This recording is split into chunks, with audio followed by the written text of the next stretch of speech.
Hello, and welcome back to the next segment of the Small Print Podcast. I'm your host, Elise, and I blog at roulettereader.wordpress.com. I'm Dawn, and I blog at bangbangbookblog.com. And today we are continuing to finish up our Kiss of Deception reread, and we're going to be discussing chapters 45 through 59. Let's get started. All right. So, where we left off, we found out that the assassin was Caden and the princess Rafe, and she has been taken by Caden and his band of thieves, or whatever they are. Yeah. And I guess they're not thieves or murderers. Yeah. Well, Assassins. Depending on how you look at it. Yeah. And so that's where she is. They're taking her back to Venda. Chapter 45 is a lot of details about where she is. We discussed a couple podcasts ago that the author Mary Pearson gives very specific clues if you're paying attention as to where this book might take place. So we start off with her saying again and again that she's in intense heat, dry and unforgiving. She's in a desert. There's like large boulders that show up that are large as houses. There's very few places like that in the world. So it really narrows things down. So did we say last time where they were? They're in California. Okay, so we did establish that they are in America. Okay, Yeah. I couldn't remember. Yeah, so there's further clues with that. I couldn't remember. So is there a place that has? Because I couldn't. Well, I'm thinking of the either Death Valley or the desert / heading towards Nevada, and I mean they're obviously through Nevada because they were in Las Vegas in the last reread. No, or is it this one? It's this one. Sorry. Okay. So they didn't get there yet. Yeah. It's okay. Yeah, they're in the desert, so they're in the West. Yeah, so we already know that she started in California. Well, one thing I noticed is that Eben also speaks Morganese, but not. Interesting. Caden speaks it too. Mhm. So it could mean that he's from Morgan. He picked it up somewhere, but that was interesting. That might come back. For sure. I didn't have anything else with this particular chapter. I had a couple other things. Okay. So in this chapter, we find out that Caden is saving her life by lying about her gift. So he's basically told the other assassins that she has a gift and this is why we need her. This is why I kept her alive. He doesn't really know for sure if she does or not. But this is just his way of making sure they don't kill her in the meantime. And they are kind of afraid of her too. Yeah. Because I guess they have ghost stories in their legends in Venda. So they're a little afraid of her. Mm-hmm. And I don't know, I just asked the question for Caden, if Venda comes first, why did he save her? Does he love her? Right. Yeah, that's very contradictory. Yeah. I mean, not necessarily. We're not exactly sure what his plan is at this point. Yeah. All right, chapter 46, Rafe is telling this point of view, and he gets info from Pauline as to where Leah is headed, and he heads out after her. So he's on a rampage, basically, because he wants to get her back and right the wrongs that his country has basically started and that she finished, kind of in a way, by running away. Any more notes on that one? No. That was a really short chapter. 47, this one's a little bit longer. Leah contemplates her situation and realizes that Caden is still hiding a lot of secrets, and she kind of seems determined to figure out what those are. Not necessarily because she wants to get to know him, obviously, but because she wants to use this to her advantage and escape. Right now, her only thought is escaping. I circled something in here that said somebody's telling her that she's the bounty of war, and she's like, I wasn't aware that we were at war. And that reinforced to me how sheltered she was when she lived in Civica and how much her family kept from her. Like, how do you not know your own country's at war unless you're very secluded? I mean, think about all the information that the scholar keeps from her. And then she kind of contemplates the Song of Venda a little bit. She's really trying to figure out their language, again, to use it to her advantage. And then that's all I had for this one. one thing I noted, your pages are different than mine. Yeah. I'm in the final book. But on page 326 at the top, Leah's talking to Caden and she says, "Don't fool yourself, Caden. You're not living even one life. You're an assassin. You feed on other people's misery and steal lives that don't belong to you." I know how to read, I promise. The word misery comes up. And on page 64, in one of the earliest songs of Venda, it says that they will see the child of misery coming. So the word misery appears twice. So you feed on other people's misery, and she is the child of misery. So I don't know what that would, I don't know if it means anything, but the word misery just came up again. Once again, I have my own theory, because the whole thing is, who is the dragon? Mm-hmm. Who is the person of hope? Who is it? The chosen one. It's another word for the commissar? No, I'm sorry. The chosen one we're assuming is Aaliyah. Yeah. It's the one who's going to, but her nemesis is the dragon. We don't know who the dragon is yet. So I have theorized that it's Caden. Mm-hmm. I have no background information as to why I think so. That's just my guess. It's the gift speaking to you that is Caden. I do have some reasons why I think Caden is, but they don't come up until the next book. So a little too soon. Yeah, really go into that. So that's all I had to say. Okay. Yeah, that's a good point. She's really thinking about the Commissar in this chapter too, which I initially thought was the dragon, but there's no proof of that even in the second book. Chapter 47 ends with another snippet from the Last Testaments of Gaudril. And I wrote this, I don't know what I underlined that for. Because this is the first time we find out who Venda is. Yes, and that she's beyond the wall, which comes up later. Okay. In chapter 58, I think. Is the wall the Cam Lemieux or whatever? The wall is to the city of Venda. Okay. Yeah, we'll talk about that later. Yeah, so Gaudril and Venda are sisters, and that is confirmed. 48 is when they get to the City of Dark Magic, which I loved this chapter because it was very visually pleasing, I guess. Like, in my mind, I mean, City of Dark Magic, like, what city could that possibly be? Yeah. Obviously, it's Las Vegas. So it was cool to see how they perceived the city and how there's still this sort of, like, aura that emanates from the city, like, decades after it's been brought to the ground. And I thought that was a really awesome, like, world building aspect to this novel. But they're all kind of afraid. And so then I think this is when she really starts to, like, oh, I have the gift, you know, and, like, hear things. And it's so funny. It's a little comic relief there. She's like, oh, I'm seeing things. And her eyelids are fluttering. And they're like, oh my God. Mm-hmm. That's really funny. So yeah, she's like, this is the place of secrets where the ancients could practice their magic and offer untold pleasures for a price. Like, obviously, you know. Yeah. So I don't know why I thought this, but I was sitting here reading this, and they really speak a lot of Vendon in this chapter. And so I looked up some of the words just to see if maybe they were part of a real language or some kind of language that exists today. And one of the words they use is a word that Grizz calls Caden. And I think the translation is like, oh, you bastard, like something like that. And then I looked it up, and that word, Idaro, is Esperanto for unaccountable offspring. Bastard. So I'm like, are they speaking Esperanto? So that's my theory. But then, I don't know, as I, like, went on and continued. No.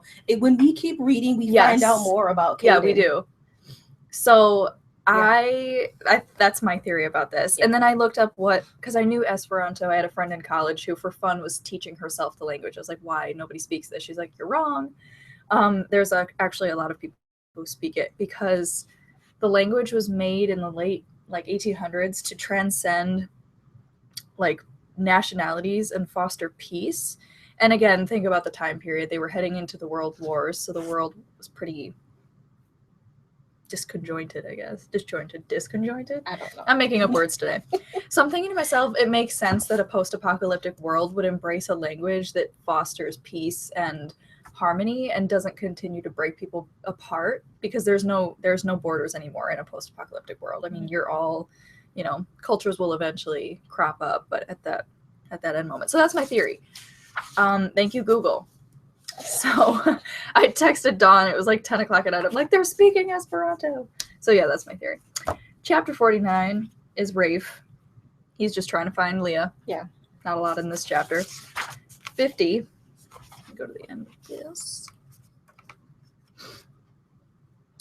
The biggest, I wrote down that Leah sees Caden's scars. Yeah. So he's been beaten, not quite sure from childhood or adulthood. He's only like 19 though, right. So he's still a child basically. And do we know what state? I kind of theorize New Mexico. For what? For where they are. Oh, I didn't think about that. Probably red cliffs and rocks. Then they soften to foothills. I don't know. Maybe I thought Wyoming, but then I'm like, they're not really going north. They're just heading west. You might be right. I don't know. Maybe Colorado. Who knows? All right. Anyway. Also, she.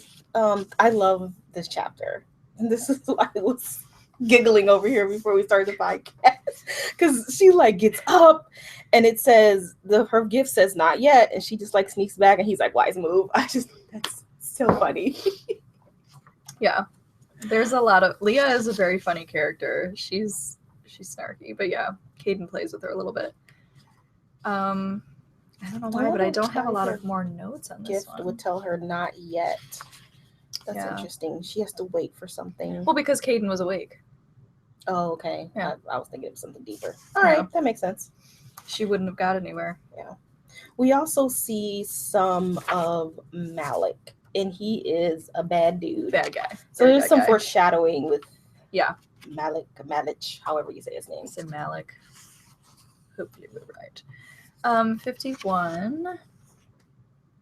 Why didn't I put it? This is Rafe's chapter, and again, he's still trying to find Leah.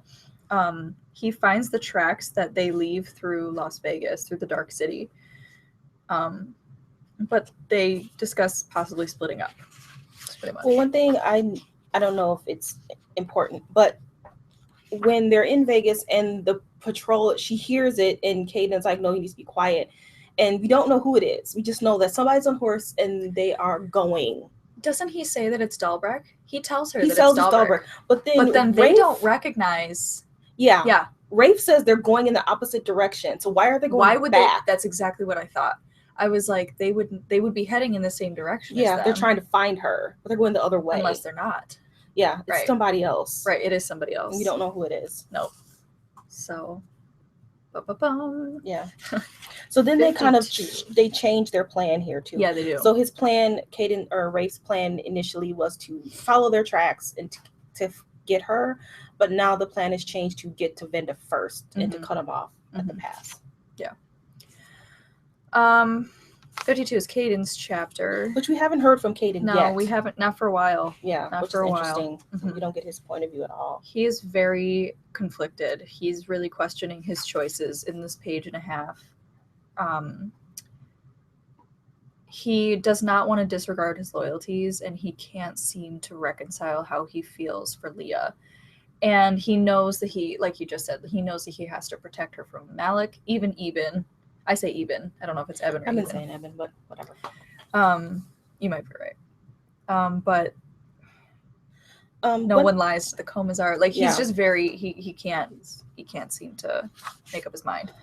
One thing that stood out in this chapter is when he's talking about the Commissar and his loyalty to the Commissar, he says that he knew of my beginnings and the role the unseeable had played in my life. So the unseeable would be magic or supernatural or something. It could be metaphorical or it could be literal. Which is weird because he says that the Commissar wasn't a believer in magical thinking. So maybe it's literal. What is this? I don't know. Lots of cryptic where spirits and unseeable were still believed in, but he wasn't a believer in magical thinking. I don't know. I don't know, but so clearly he got his scars from when he was a child, probably beaten as a child, and he said the Commissar saved him. Yeah. So he saved him from something. We don't know what unseeable means. And it was strong enough to force him to reject what he believes to be love, or, you know. But now, and I think this comes up in this chapter, nobody except the Commissar has ever really cared for him. And now Leah cares for him, and it's somebody else who now cares for him. So now I think that's where the conflict is coming from. Yeah, absolutely. 53,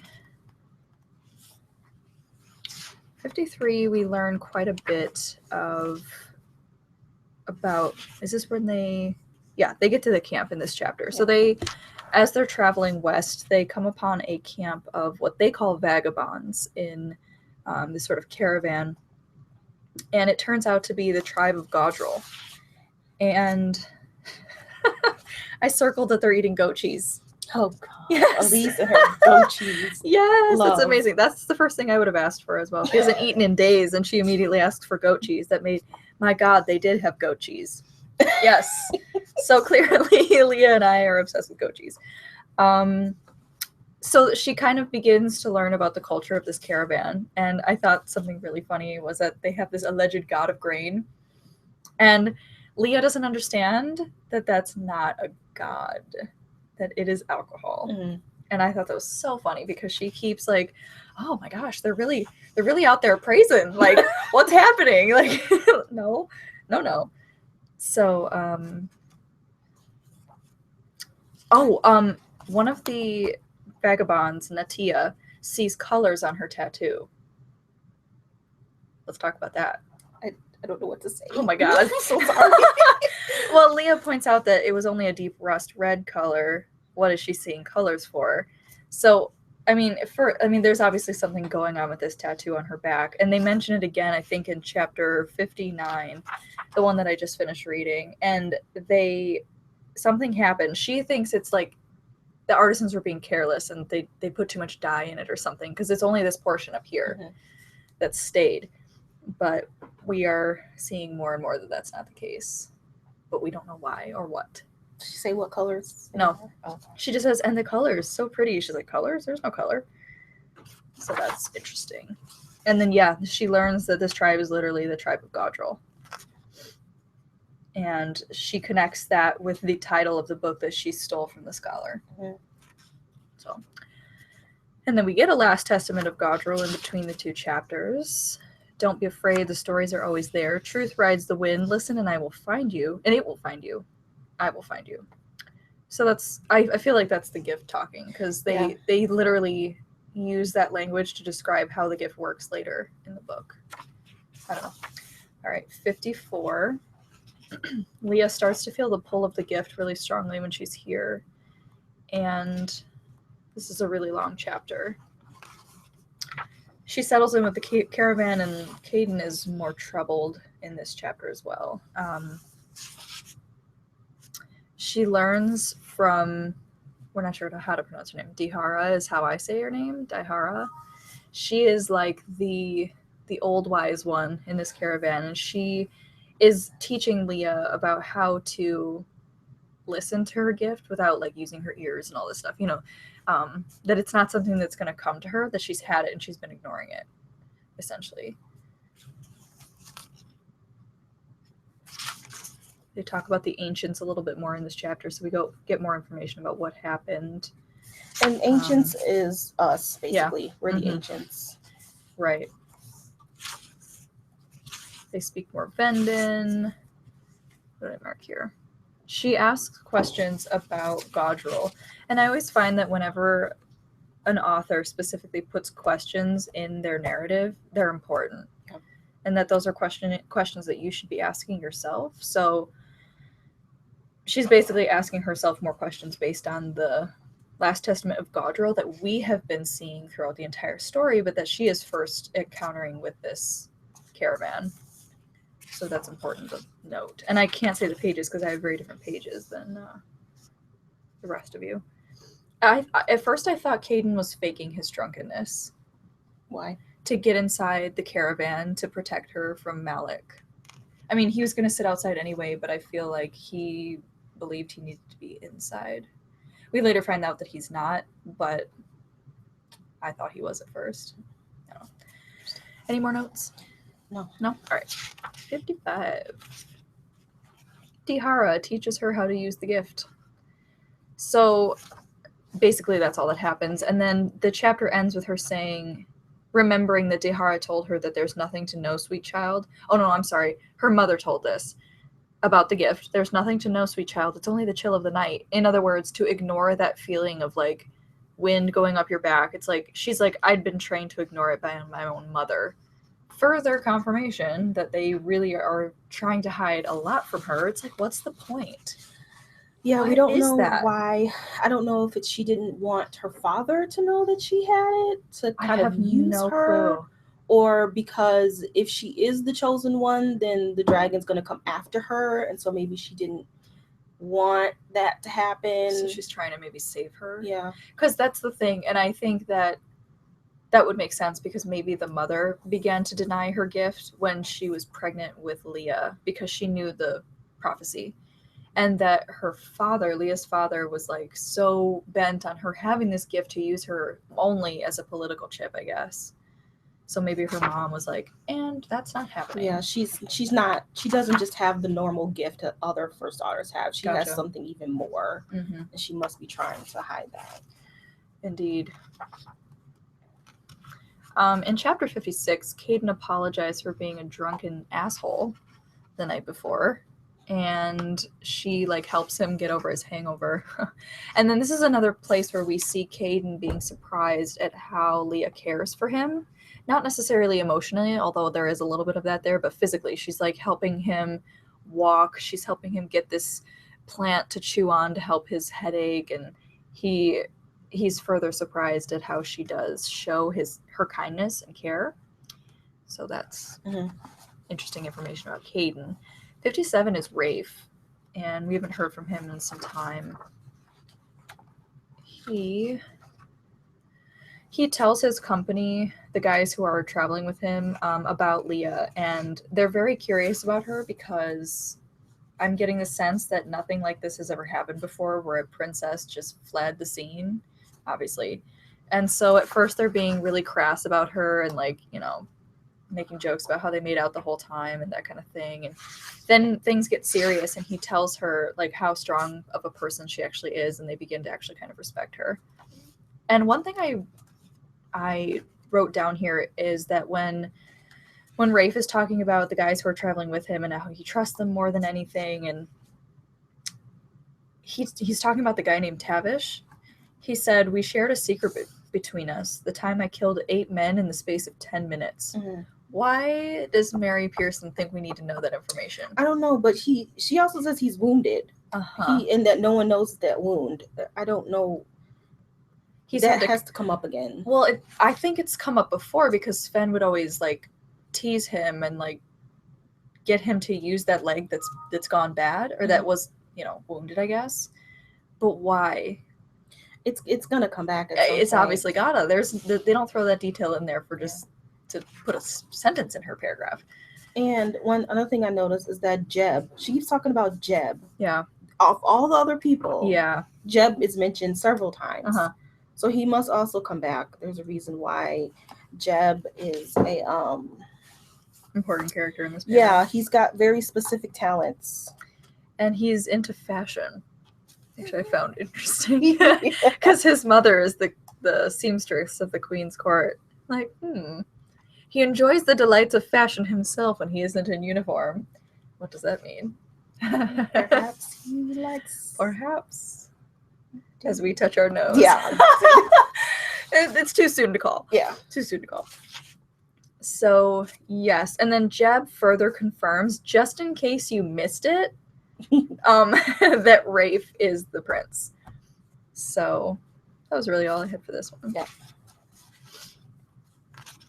In chapter 58, Caden explains to her why the Song of Venda came about. And this is where the wall is referenced again that we just mentioned earlier. That she went mad and sat on the city wall day after day singing the songs to the people. So some people wrote them down, some just memorized them. People believed her to be kind. So she's kind of deified, obviously. We're not sure how she died. Some people believe that her husband pushed her. Who's her husband again? Her husband was the first ruler. Is the first ruler Harik of Venda? Why would he have pushed her? Because wasn't she given to him, or wasn't there something? I can never remember the story. I'm sorry to put you on the spot. I mean, does it say that she was married? Whoever the first ruler was. Yeah. I think it's Harik, because in the novelette, the Morrigan novella, novelette's not a word, novella, they talk about Harik and how Morrigan is his daughter. I don't know if she's his daughter from Venda. Oh, good Lord. Here we go with this again. I can never remember. That's what I'm saying. Like, maybe it's because I'm not paying attention. I don't know. It's not clear who and how they're related. Who? Venda, Morrigan, who her husband is, Gaudril. Morrigan, well, Venda and Gaudril are sisters. Yeah. So maybe Morrigan was her niece. Isn't Gaudril the mother of Morrigan? No. Gaudril's her. I don't because know if the tribe of Gaudril speaks Morghese, and Yeah. they believe in Morrigan. Yeah. So that would make sense. So yeah, it would have Gaudril's to be her daughter, niece. Morrigan. Right. So I think Venda is her aunt. And maybe that is who was speaking to. Maybe the child saying Amma was talking to Venda. You know, I don't know. Well, I know that. Okay, so if they're talking about Harik, we would love to hear your theories. Specifically Mary, who I know listens to this. Exactly. We know that Harik is one of the early rulers. Yeah. So if Harik is married to Venda, he would have been the one to push her off. Right. But Morrigan, if that story's true. Morrigan is also Harik's daughter. But Right. I don't know if she's Venda's daughter. Right. I don't know that's who her true. mother that's is. True. Okay. So we're not sure. We're still not sure. Basically, we accomplished nothing with that. I really need to read this novella. If you have it, pass it my way. The novelette. I know I was going to say that. So okay, and then Caden claims. Sorry about that.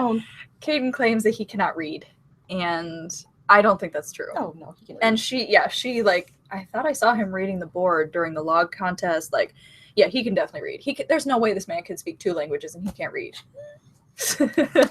Come on, buddy. She realizes more and more that Caden is falling in love with her if he has not already. So, yeah, and let's forget that their happened. Little yes, they lifetime movie kiss there. Yeah, they do. He saves her from like a horse about to trample her. It's like, oh, classic. So, yeah, move on, buddy. She's already spoken for. Chapter 59. This is kind of a longer chapter as well. Leah is like, crap, I should not have kissed him. This is a bad time. It's not that I like him. I'm just like, I'm not used to having connections with people. You know, again, think back, she's sheltered. She's not super close with her parents. She does have siblings that she's close to, but they are now dead. Yeah. Wait, yeah? What are you talking about? I wasn't listening. Sorry. Leah. Leah. Who's dead? Leah. I was like totally blanking there. It's okay, we all do it. Leah is describing how she made a terrible mistake kissing Caden, and that she's like, I just wanted to be comforted, to be less alone. Like she it's not that she has feelings for him. She of course does care for him because he's a human being, but not in that way. So she tells a story to the children of the caravan about Morrigan, and she kind of embellishes the story a little bit, and some of the Vendans are captivated by this story, which I found interesting. Specifically Eben, the young one. And then what? Just hang on. We apologize. Oh, and then she realizes that this band of assassins was responsible for burning down the bridge that killed her her brother's wife and child, an unborn child. So she absolutely loses her shit. I'm sorry, she loses it.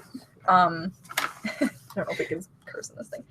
She loses it. She cannot believe that she has been riding in the company of the people who is basically responsible for her brother going mad. And, you know, where are we with her brother right now? I don't remember what his situation is. He just left. He just left? He's basically on a revenge mission. He's gone crazy. Lord knows what he's going to do. And she cannot believe it. So she kind of reveals her vulnerability and her naivety in this chapter because she doesn't understand. It's clear that she doesn't understand how war works, unfortunately. She entertains the belief that war is the atrocities committed during war are purely committed by the opposite side. And Caden points out the opposite to her, and she's like, she doesn't want to accept that. So then she says again, he's like, war is ugly, Leah. She's like, war? What war? Caden, the imagining one you're waging?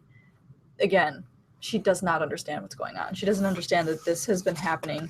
And that's what that those people riding through Las Vegas were. Maybe they were soldiers heading to a battle or something. Maybe. We still don't know. But yeah, he's explaining to her, innocent people die in war. That's why it's so awful. You know, and this is basically further confirmation that Leah's choices have consequences that she didn't even imagine because of her shelteredness, you know, her sheltered worldview. So that is sad. That was kind of sad to read through. She's still very naive. She's coming out of it, but she's still in it a little bit. So she says to, who is she talking to? Something about the magic on her back again. She is talking to, is it Natia? Natia? Oh. Is it Nadia? It could be. Isn't Nadia? Never mind. Okay. Yeah, we're not. Oh, she's talking to Dihara and Nadia, I think. And then they remind her again that she has the sign of the vine and lion on her back. And then she reminds her that she has a great part in this destiny that is unplaying before her eyes. Greater stories will have their way. And that is where we end. Yes. Chapter 60. So next time we will discuss chapter 60, the end of the book. And the end of the book is probably one of the saddest parts of the book I've ever read. Yeah, it is. It's heartbreaking. So that's what I find so great about this book is that the first almost 3/4 of the book are rather slow moving. You're establishing a lot of character development, and I think that that's a risk, especially for YA authors. You know, these teens, they want romance right off the bat. They want this bing, bang, boom, you know, with the post-apocalyptic stuff. But this is a story that if you stick with it, the end is like a whirlwind of action and suspense and everything. I love it. Like, I'm excited to finish the end of this book. Yeah. Any final comments? No. All right. Well, that is it for this week. Thank you for joining us for the reread of chapters 45 through 59. Again, we will read chapter 60 through the end of the book next week. And we'll see you then. Bye.